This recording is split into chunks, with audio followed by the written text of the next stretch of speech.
Hi everyone, how you doing? I hope you're doing well. Well, I've been looking at influencers for my obviously to help market my retail e-commerce business.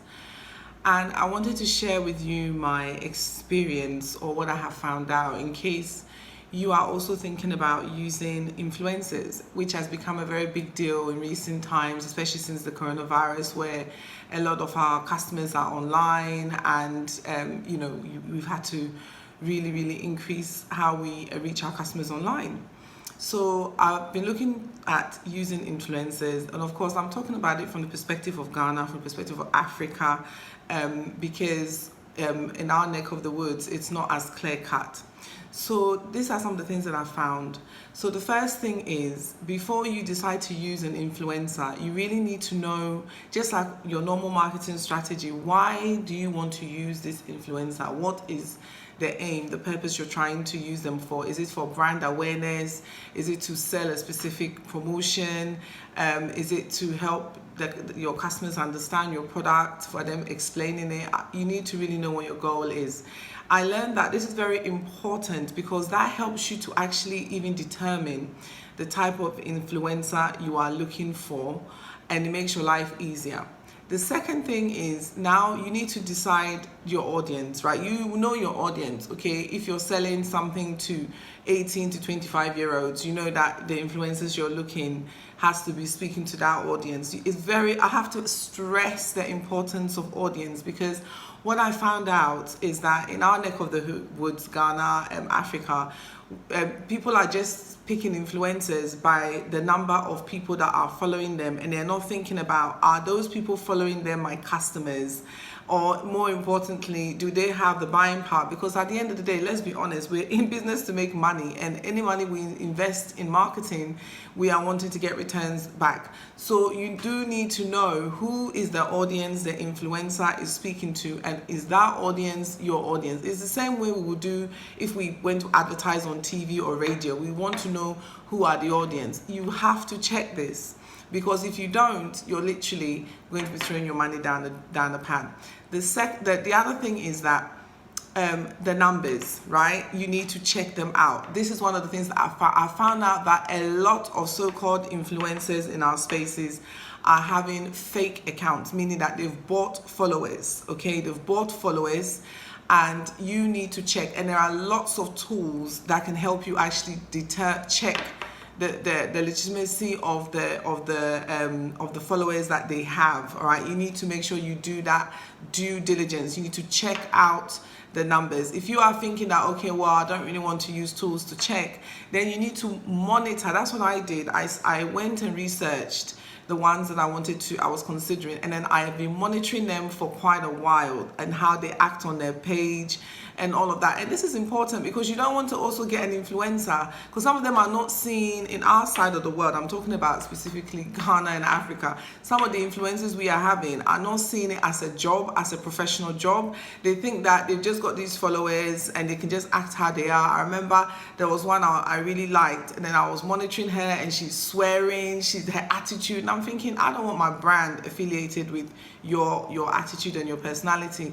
And that's the other thing. You need to make sure that the person you're choosing is also a good representation of your brand. It's not just a matter of lots of people seeing your brand. People associate brands with people, so if the person who is representing your brand is not of a good representation, that's going to be reflective on your own brand. So I monitored and I eliminated all the ones that I felt were not in line with what I needed them to do in terms of representing my brand. But you do need to check the numbers. Let's come back to that. And how you do is this. You will find that some of them may have 200,000, 500,000, 1 million, all these numbers. But then you look at the engagement. How engaged are the people following them?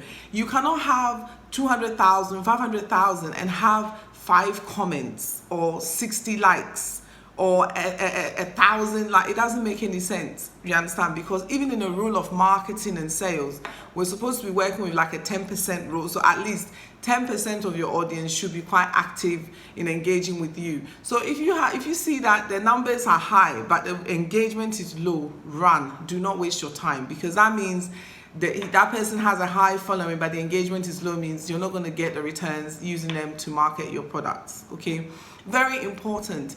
And even if you want to just have brand awareness, you're not really interested, you're not really trying to make sales, you just want brand awareness, you just want people to visit your website or your Instagram page or Facebook or wherever, you still need to have good active numbers to be able to do that. All right, so brand awareness, you want it to go to as many people as possible. So you also don't want to go and use someone who has 200, 500,000, 800,000 and the brand and the people are not active, so actually your brand awareness doesn't really reach a lot of people. All right, that's very important, to check the engagement, check the comments, and check the comments not just for people putting hearts and fire signs and that. Check that people are actually writing comments, right? Because insofar as we all do it, sometimes we see things, we like them, or we just put a heart shape or some kind of emoji. We also sometimes do comment. You need to see comments to know that this is not bots liking and that is human beings actually are making comments and are actually on their pages.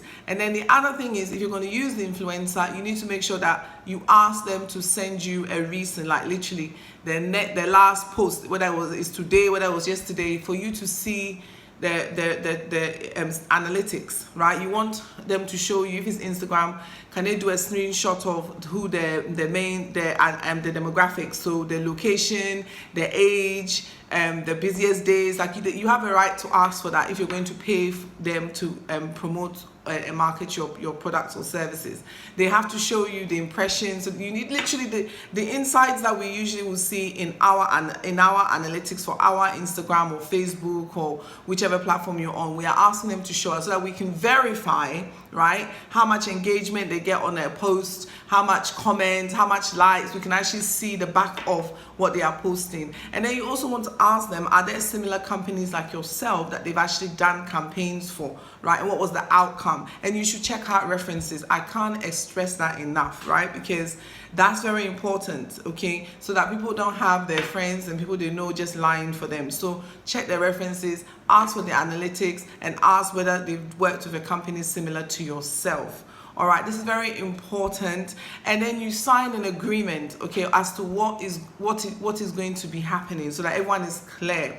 And there are lots of different ways that you can come up with agreements with influencers, and maybe I'll do a video separately on that, because that's a whole different conversation. But what I'm saying is, don't just be fooled by numbers, right? Check them out, okay? Otherwise you're going to throw your money down the pan, okay? I did a lot of checks and some of them are not what they're putting out there. You also want someone who's taking this seriously as a job. They are professional, they communicate with you. In fact, when you engage with them, they're even going to share information on how to make sure that they get your product or service out there positively.